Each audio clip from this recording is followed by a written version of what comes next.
লাঠি দিয়ে, এবং ওর একটা চিহ্ন আছে আঙুল এরকম উঁচু করে, তাই না আসি?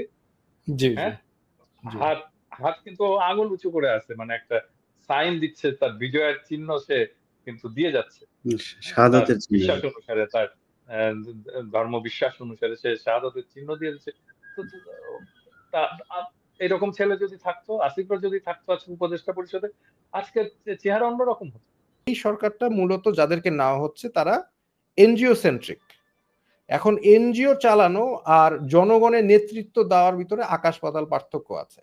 এনজিওরা যেমন নম চমস্কি আপনারা সবাই জানেন, পৃথিবীর মধ্যে one of the number one political thinker, সে এরকম বলেছিল যে একটা আলাইকুম প্রদর্শক, অন্তর্বর্তীকালীন সরকার ডক্টর ইউনূস সত্যি কি বিপ্লবী সরকার? সত্যি কি তিনি গণঅভ্যুত্থানের সরকার, না তার যে নীতিমালা রয়েছে সেগুলো কি জনগণের মতের উপর রায় রয়েছে, নাকি কোনো এনজিওর সিস্টেমে চলছে?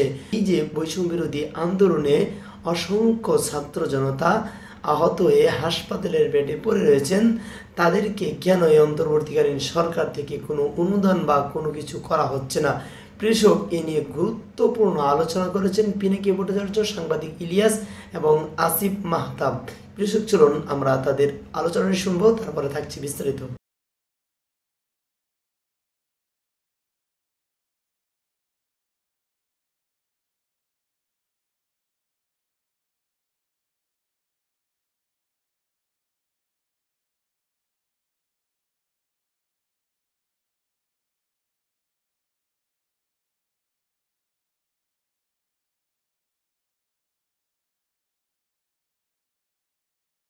এখনো পর্যন্ত যারা আন্দোলনে আহত হয়েছিল তারা কাতরাচ্ছে, তাদের চিকিৎসার অভাবে কারো চোখ নষ্ট হচ্ছে, কারো পা কেটে ফেলতে হচ্ছে, গতকালকে একজন মারাও গিয়েছেন। এমন একটা পরিস্থিতির ভেতরে সংস্কৃতি উপদেষ্টা হিসেবে একজন ব্যক্তিকে আনা হয়েছে এবং বাণিজ্য উপদেষ্টা হিসেবে, যাদের নিয়ে চরম বিতর্ক রয়েছে। এই যে বিপ্লব, সেই বিপ্লবের চেতনার বিরুদ্ধে যারা দাঁড়িয়েছিল, হঠাৎ করে ২-৩টা ফেসবুক পোস্ট দিয়ে তারপরে একজন সংস্কৃতি উপদেষ্টা হয়েছেন, সেটা নিয়ে ব্যাপক আলোচনা সমালোচনা হচ্ছে। তারপরেও সরকারের ভেতরে খুব একটা যে তৎপরতা দেখা যাচ্ছে জনগণের এই মতামতকে মূল্যায়ন করার মতো, আমরা তেমন কিছু দেখছি না। এই পরিস্থিতিতে আমরা আজকে একটি বিশেষ আলোচনায় অংশ নিচ্ছি। আলোচনায় আছেন আমাদের সাথে, আসলে ২ জনকেই পরিচয় করানোর কিছু নাই, পিনাকি দাদা এবং আসিফ মাহতাব। এই আন্দোলনে প্রচণ্ড আ যে বিপজ্জনক সময়, সেই সময়তেও শুধু এই আন্দোলন না, বিগত আন্দোলনগুলোতেও দেখেছি যে আসিফ মাহতাব কতটা সাহস নিয়ে, তিনি জীবনের ঝুঁকি নিয়ে আন্দোলনে অংশ নিয়েছেন এবং তার এখনো পর্যন্ত শারীরিক বেশ কিছু সমস্যা চলছে, থেরাপি চলছে। তিনি ঠিকমতো উঠে বেশিক্ষণ বসেও থাকতে পারেন না। এইসব মানুষগুলোকে আসলে আমরা বিপ্লবের পর থেকে হারিয়ে ফেলেছি। মাত্র ২-৩ জন সমন্বয়ককে আমরা বাইরে থেকে দেখছি। এর বাইরে অন্য যে সমন্বয়করা ছিল তাদেরকেও এখন আমরা দেখছি না। এমন বাস্তবতায় আমরা আলোচনাটা করব। পিনাকি দাদা, আপনি শুরু করেন এইটা দিয়েই যে সবশেষ যে ২ জনকে উপদেষ্টা হিসাবে নিয়োগ দেয়া হলো, আপনি কতটুকু সন্তুষ্ট? সবশেষের কথা আমি বাদই দিই। প্রথম যে উপদেষ্টা পরিষদ গঠিত হলো, আমি তো তখন থেকে বলে আসতেছি যে এই উপদেষ্টা পরিষদ বিপ্লবের আকাঙ্ক্ষাকে ধারণ করতে পারে, এবং কারা কে কে কিভাবে তাদেরকে সিলেক্ট করে, এটা নিয়ে আমার প্রথম থেকে প্রশ্ন আছে। অসংখ্য উপদেষ্টা আছে যাদের এই বিপ্লবের সাথে বিন্দু মাত্র সম্পর্ক, এবং শেখ হাসিনার বন্দনা করে গেছে তাদের পুরো সময়টা জুড়ে, লিখে গেছে, লেখালেখি করে গেছে, এবং এই বিপ্লব ব্যর্থ হলে তারা আগে যা করতো সেই কাজই করতো। এবং এমন না যে এরা খুব দক্ষ মানুষ, হ্যাঁ, এরা কেউই খুব দক্ষতা নাই, মানে আমি আমি আর নাম ধরে বলতে চাই না, এদের কোনো ধরনের দক্ষতা নাই, এরা কোনো কাজ জানে না, এরা আধুনিক দুনিয়া সম্পর্কে জানে না, কিভাবে দুনিয়া চলতেছে সেটা জানে না, ম্যানেজমেন্টের কোনো স্কিল নাই, বয়স্ক, বৃদ্ধ, জরাজীর্ণ, প্রত্যেকের হাজারোটা অসুখ, তারা চলতে পারে না। আপনি দেখেন, এই যে আব্দুল্লাহ মারা গেল, ১০০ দিন রোগে ভুগে সিএমএইচ এ মারা গেল বাচ্চাটা। এ তো আমাদের সবচেয়ে আমি আমি বলবো যে এই পর্যন্ত, আমি জানি না আরো কে কে আহত আছে, খোদা না করুক আর কেউ যেন না থাকে এরকম, কিন্তু আমি তো ধরে নেব যে সেই এসে শেষ শহীদ হলো আর কি আমাদের।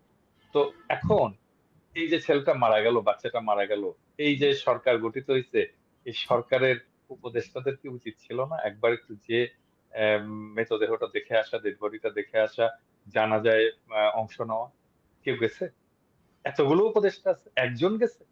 যাদের রক্তের বিনিময়ে, যাদের জীবনের বিনিময়ে তারা আজকে ক্ষমতায় বসছে, ক্ষমতা উপভোগ করতেছে, সেই একটা বাচ্চা মারা গেল 100 দিন ভুগে, একটা উপদেষ্টার সময় হলো না যে একটু জানাজা করে আসে?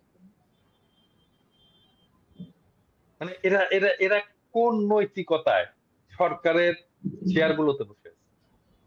এই প্রশ্নটা তো করতে হবে। এবং এই জন্যই বসে নাই, কারণ বিপ্লবে তো তাদের কিছু যায় আসে না। ওই বাচ্চার জীবন যাওয়া না যাওয়া দিয়ে তার কিচ্ছু যায় আসে না। সে তার বাচ্চাও না, ওরা তো আমাদের বাচ্চা, কিন্তু এই বাচ্চা তো এই উপদেষ্টাদের বাচ্চা না। বাচ্চা হলে নিশ্চয়ই যেত, নিজের ছেলের জানাজায় যেত না? ওরা আমাদের ছেলে, ওরা আমাদের ছেলে না, ওরা আমাদের সন্তান। এই এই এই আব্দুল্লাহর মৃতদেহ তো চারদিকে 4 জন উপদেষ্টা বহন করে নিয়ে যাওয়া উচিত ছিল বীরের মতো করে। আমি শিওর আজকে যদি উপদেষ্টা হতো, আসিফ মাহতাব উৎস যদি উপদেষ্টা হতো, আমি শিওর ও যে সামনে দাঁড়াইতো, ও ইমামতি করতো। শুধু ইমামতি করতো না, তারপরে ওই খাটিয়া নিয়ে ও সামনে যে দাঁড়িয়ে যাইতো। আমি শিওর এটা বলে দিতে হইতো না, কারণ ও ওন করে। ও তো বুক চিতায় তো এই লড়াইয়ে নামছে, ছাত্রদের উৎসাহ দিছে। কয়টা শিক্ষক ছাত্রদের সাথে যে লড়াইয়ে নামছিল? আসিফ নামছিল? শুধু নাম ছিল না, গ্রেফতার হয়েছে, এবং তাকে যখন নির্যাতন করছে সবাই দেখছে। হাঁটতে পারতো না, হাতে একটা লাঠি ছিল, সেই লাঠি দিয়ে, এবং ওর একটা চিহ্ন আছে আঙুল এরকম উঁচু করে, তাই না আসিফ? জি হ্যাঁ, জি হাত হাত কিন্তু ও আঙুল উঁচু করে আছে, মানে একটা সাইন দিচ্ছে, তার বিজয়ের চিহ্ন সে কিন্তু দিয়ে যাচ্ছে। তার শাহাদাতের চিহ্ন। বিশ্বাস অনুসারে, তার ধর্ম বিশ্বাস অনুসারে সে শাহাদাতের চিহ্ন দিয়ে দিচ্ছে। এরকম ছেলে যদি থাকতো, আসিফের যদি থাকতো আজকে উপদেষ্টা পরিষদে, আজকে চেহারা অন্যরকম হতো। চেহারা অন্য। আজকে আজকে আজকে তো আমাদেরকে প্রত্যেককে উপদেষ্টাকে জিজ্ঞেস করতে হবে, লজ্জা দিতে হবে, আপনার ছেলে যদি শহীদ হতো আপনি জানাজা করতে যেতেন না? আপনার ছেলে না ও? যারা শহীদ হয়েছে আমরা বলি না ওরা আমাদের ছেলে?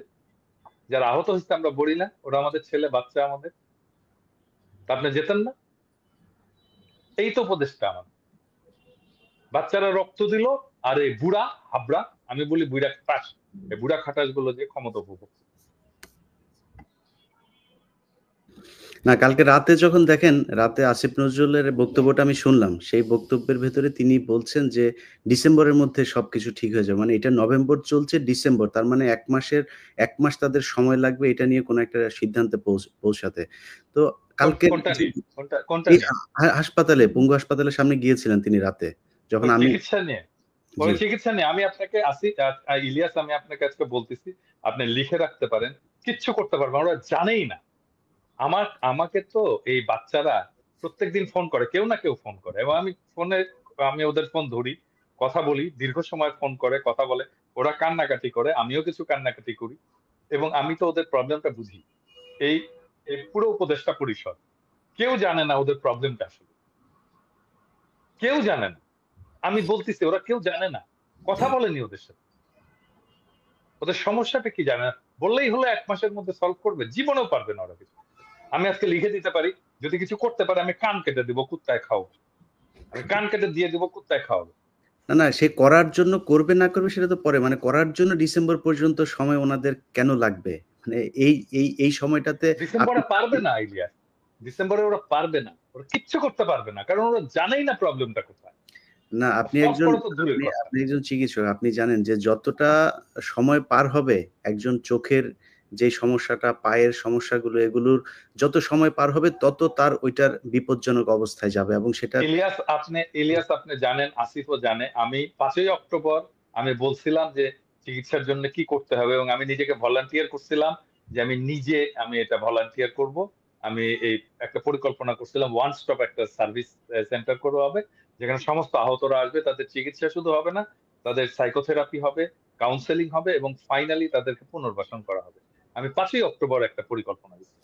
তারপরে ডিজি হেলথ, তারপরে এটা স্বাস্থ্য উপদেষ্টার নজরে পড়ছে, ডিজি হেলথকে বলছে যে আমার সাথে বসে এই পরিকল্পনাটা চূড়ান্ত করতে। আমি লিখে দিছি প্রজেক্টে, রেশনাল লিখে দিছি, অবজেক্টিভ লিখে দিছি।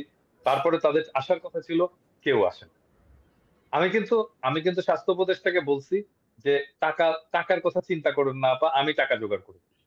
আরে ভিক্ষা করে টাকা জোগাড় করে দিতাম, কয় টাকা লাগতো? সেটা তো আমরাও বিভিন্ন সময় এই কথাগুলো বলছি যে যদি টাকা প্রয়োজনে আমি প্রবাসীরা দেওয়ার আমি জন্য তো রাজি। ইলিয়াস নিজে দায়িত্ব নিতে চাইছিলাম, আমি হুম, নিজে দায়িত্ব নিতে হুম, চাইছিলাম যে আমাকে দেন, আমি এদের চিকিৎসার ব্যবস্থাটা করে হুম, দিচ্ছি, হুম। আমি পরিকল্পনাটাও করে দিচ্ছি। একটা জিনিস 14 জনকে বলতে হয়, তারপরে কোনো কাজ হয় না।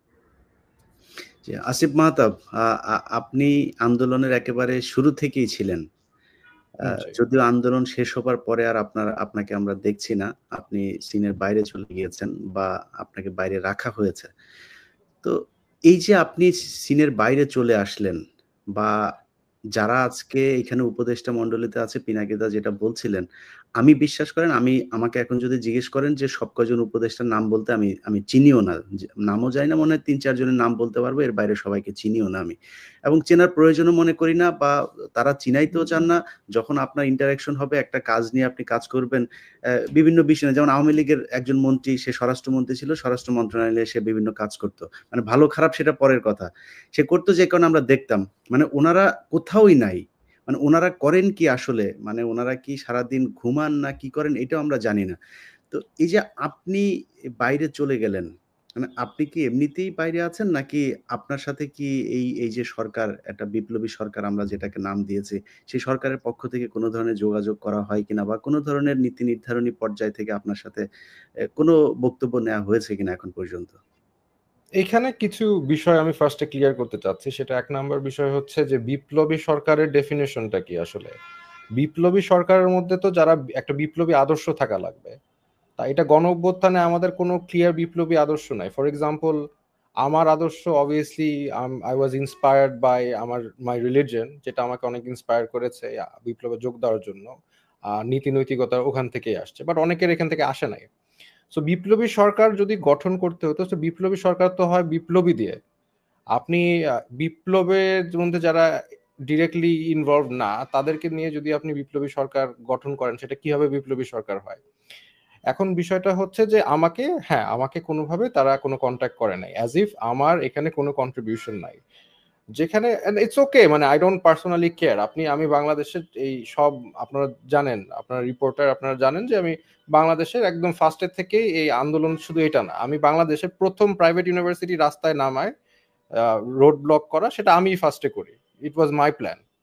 হ্যাঁ, আমার ওই স্ট্র্যাটেজিটা আমি যদি দেখান, আমি এখন এই মুহূর্তে আমার কম্পিউটার থেকে বের করে দিব আমার ডিটেল স্ট্র্যাটেজি। তো সেটা আমি ফার্স্টে করি। তো আমি বাংলাদেশের জন্য করে আসছি এই কিছু পাওয়ার আশায় না, যে আমি কিছু একটা পাবো, আমাকে কেউ একটু রেসপেক্ট বেশি দিবে, এরকম না। আমি এখানে এই জন্য কিছু করি নাই। সো তারা যদি সরকার ঠিক মতো চালাতে পারতো, that's fine, I am happy. আপনি যদি দেখেন আমার স্ট্যাটাসগুলি, আমি প্রথমে খুবই খুশি হয়েছিলাম যে হ্যাঁ, সরকার গঠন হয়েছে, ইটস ফাইন, আমার দরকার নাই। হাউএভার, দিন যত যাচ্ছে তত কিছু প্রবলেম আমি দেখতে পাচ্ছি, যে this is clearly a discriminatory government. সে বৈষম্য বিরোধী দাবি করছে, বা সে নিজেই বৈষম্য করছে। তারা তাদের এজেন্ডা, তাদের আইডিয়ালস, যেটা বাংলাদেশের সাথে যায় না, সেই ধরনের আইডিয়ালস এবং দর্শন সরকার সেটা চাপিয়ে দেওয়ার যত রকম কাজ কারবার সেটা করছে। জনগণের যে দ্রব্যমূল্য হার, বিভিন্ন সমস্যা, একদম ৫ই অক্টোবর আমিও লিখেছিলাম যে সবার আগে উচিত হচ্ছে শহীদ এবং আহতদের চিকিৎসা করা, সেটাও তারা ফেইলিয়ার। এই একটা কাজেও তারা সাকসেসফুলি করতে পারে নাই, কারণ আমি এখনো মানুষকে দেখি যে তারা বাসার মধ্যে গুলি ভিতরে ঢুকে বসে আছে, তাদের কোনো খোঁজ খবর নাই, মানে তাদের যে কোনো একটা প্রসেসে আনা হবে সেটাও নাই। তার মানে they are failure in every level. So এই জন্য আমি আসলে এটাকে বিপ্লবী সরকার হিসাবে ধরতে পারছি না, দুঃখজনকভাবে। আমি এটাকে বিপ্লবী সরকার বলবো না। আমি যদি আরো একটু ফার্দার ইলাবোরেট করি, সেটা হচ্ছে যে এই সরকারটা মূলত যাদেরকে নেওয়া হচ্ছে তারা এনজিও সেন্ট্রিক। এখন এনজিও চালানো আর জনগণের নেতৃত্ব দেওয়ার ভিতরে আকাশ পাতাল পার্থক্য আছে। এনজিওরা, যেমন নম চমস্কি আপনারা সবাই জানেন, পৃথিবীর মধ্যে one of the number one political thinker, সে এরকম বলেছিল যে একটা অর্গানাইজেশন, এনজিও অর্গানাইজেশন একটা ফ্যাসিস্ট বা একটা টোটালিটেরিয়ান একটা সিস্টেমের মতো, যেখানে এনজিওর যে মাস্টাররা, তারা যেটা বলে ওয়ার্কারদের সেটাই করতে হয়, তাদেরকে ছাঁটাই করতে চাইলে করে দিতে পারে, তাদেরকে যাকে ইচ্ছা তাকে নিতে পারে, তার কালচার, অফিস কালচার, সেগুলো সবই ইয়ে করে এনজিওরা। তো তারা যদি দেশটাকে এনজিও মনে করে যে আমার এই দেশের জনগণ, আমি যাকে খুশি তাকে নিব, আমি যা খুশি তাই করবো, আমি আমার আদর্শ চাপাই দিব জনগণের উপর, দ্যাটস এ প্রবলেম। বিকজ জনগণের দ্বারা সরকার, সরকারের দ্বারা জনগণ না। এনজিও মানে ওয়ার্কার চালিয়ে অভ্যস্ত, এনজিও কারো মানে কিভাবে বোঝাবো, যে কারো আন্ডারে তারা তো থাকে না, কারণ এখন আমরা বলি সিভিল সার্ভেন্ট, তারা কিন্তু সিভিল সার্ভেন্ট, জনগণের দাস মানে সার্ভেন্ট তারা।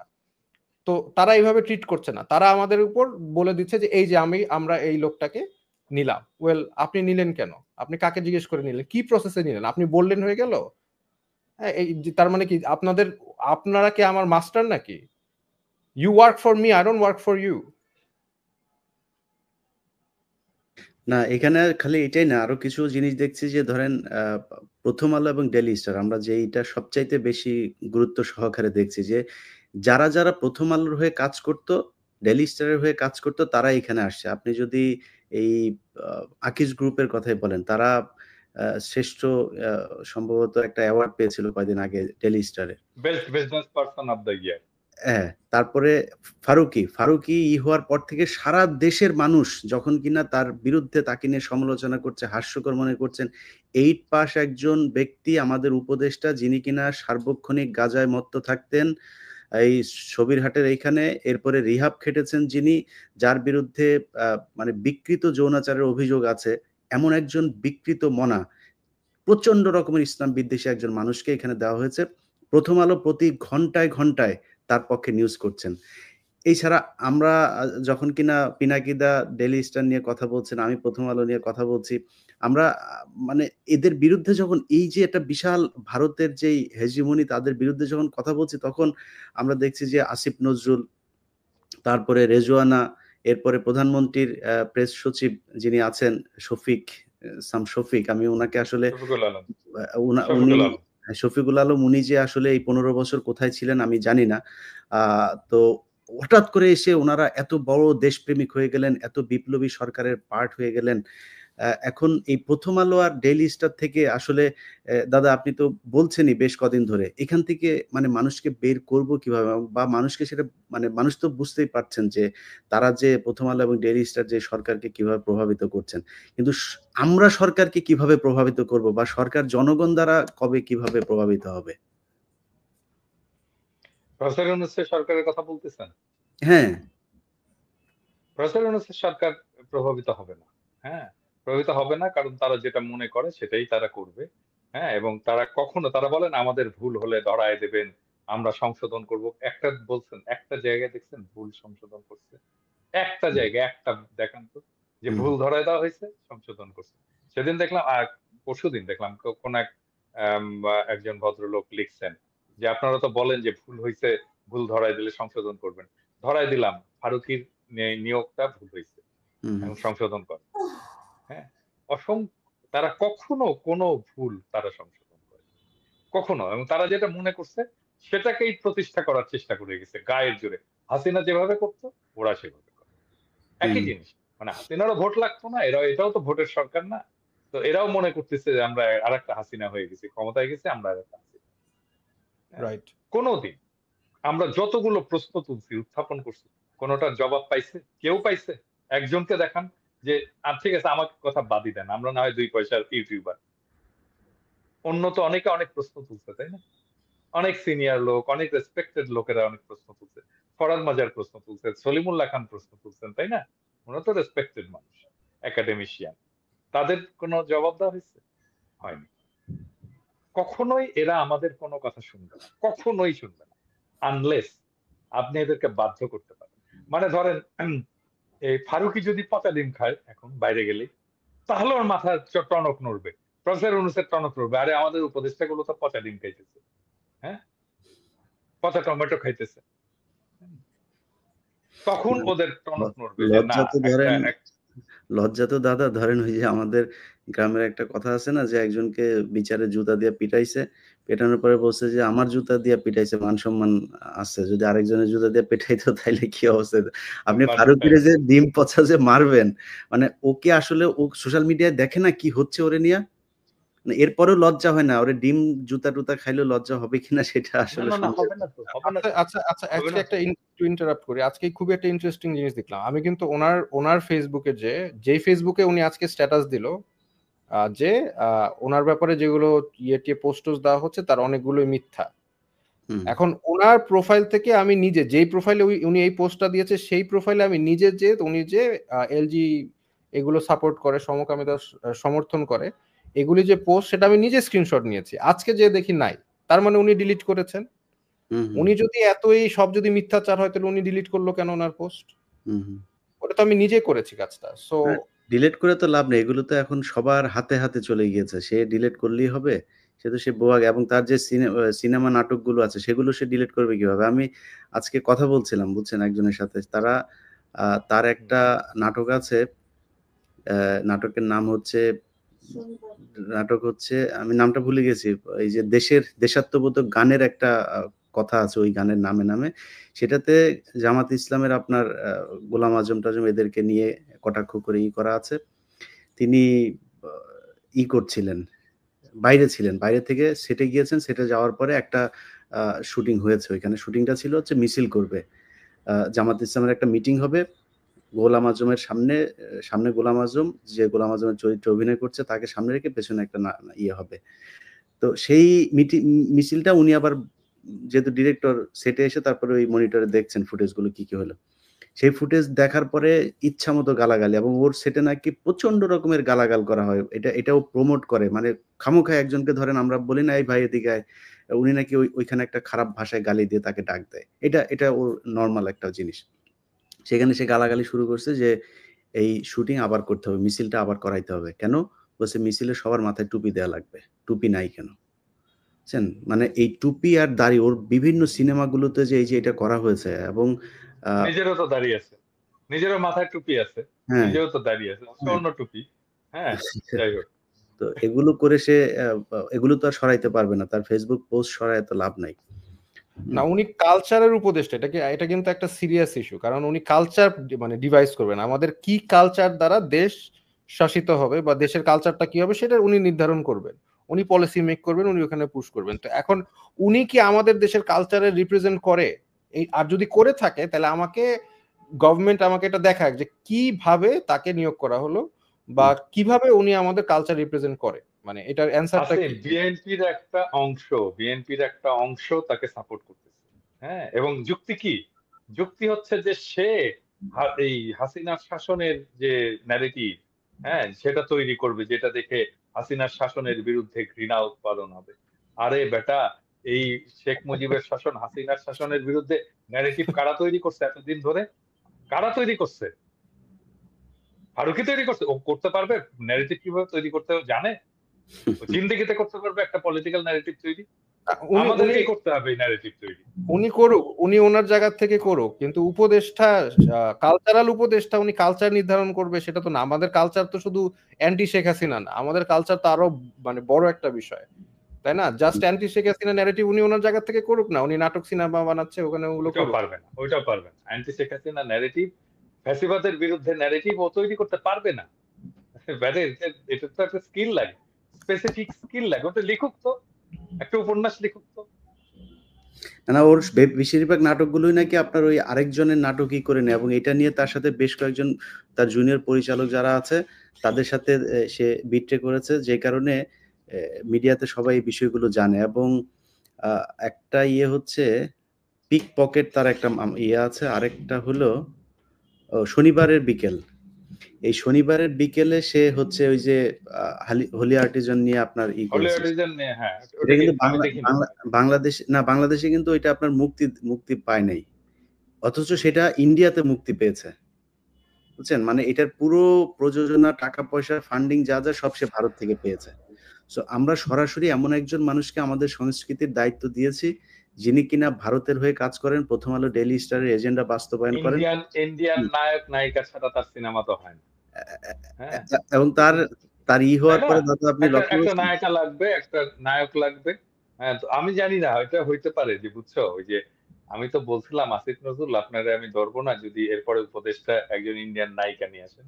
তাইলে তো এই ইন্ডিয়ান নায়িকা যাদের সাথে কাজ করে তারে নিয়ে আসে। এটাও হইতে পারে যে বলতে পারে আপনি তো বলছিলেন আপাতত ফারুকীকে আনছি যে ইন্ডিয়ান নায়িকা নিয়ে কাজ করে। আপনার এরপরে কথা সরাসরি রাখছি। নায়িকা নিয়ে আসবো আরকি তাহলে উপদেষ্টা তো হিসেবে। আপনার প্রতি ব্লেমটা তো মনে হয় আপনার প্রতি পড়ে তাহলে। না না, আপনার কথা তো রাখছে, তাহলে একটা জায়গায় রাখছে দেখা যায়। হুম, এবং বুঝতে পারে আরকি। এবং আপনি দেখেন যে প্রথম আলো তাকে যেইভাবে করতেছে, এই একটা জায়গা, আরেকটা হচ্ছে চঞ্চল চৌধুরী যে কিনা পলাতক, যারে খুঁজতেছে বাংলাদেশের মানুষ ভারতের এই দালালি করার জন্য, সেই চঞ্চল চৌধুরী কিন্তু তাকে নিয়ে প্রথম আপনার অভিনন্দন জানায় করছে ফেসবুকে মুন্নি আপনার। সাহা, হ্যাঁ, চঞ্চল চৌধুরী, মুন্নি মুন্নি শাহ, সাহা। না, এই সবগুলো জিনিসগুলো যেগুলো দেখেন। যেগুলো লুকাইছিল হুম। সবগুলো এখন একে একে বের হবে। সবগুলো এই ফারুকই বের করবে সব কটাকে। এবং আমার হ্যাঁ, ধারণা যে রাষ্ট্রীয় প্রোটেকশনে তাদেরকে বের করবে। নাসিরউদ্দিন ইউসুফ টিউসুফ এরাও বের হয়ে আসলে আমি অবাক হব না, চলেও আসতে পারে।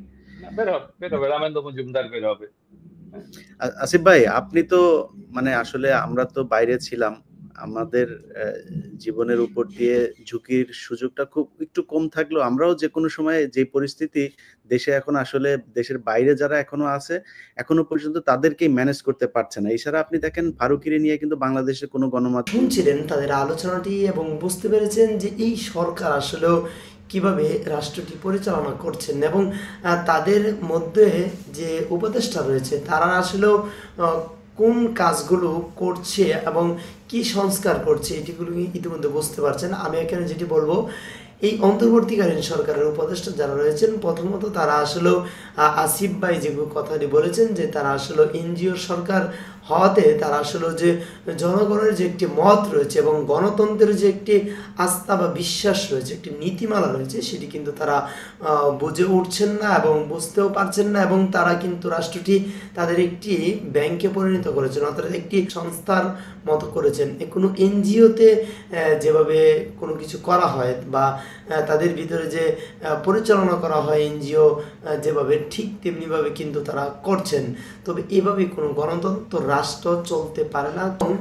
এই গণতন্ত্রকে পুনরায় পুনর্বাসিত করতে আমার মনে হয় আবারও গণবিপ্লব হবে, এতে কোনো সন্দেহ নেই। এই সরকার যেভাবে আসলে রাষ্ট্র পরিচালনা করছে এটি আসলে আর কয়েকদিন গেলে বড় সমস্যার কারণ হতে পারে, যে তার পরিচালনার ধরন এবং যে তিনি নিয়ম নীতি করছেন এবং তিনি যেভাবে সাজাচ্ছেন বা সংস্কার করছেন সেটি একটি এনজিও বা কোনো প্রতিষ্ঠানের মতো।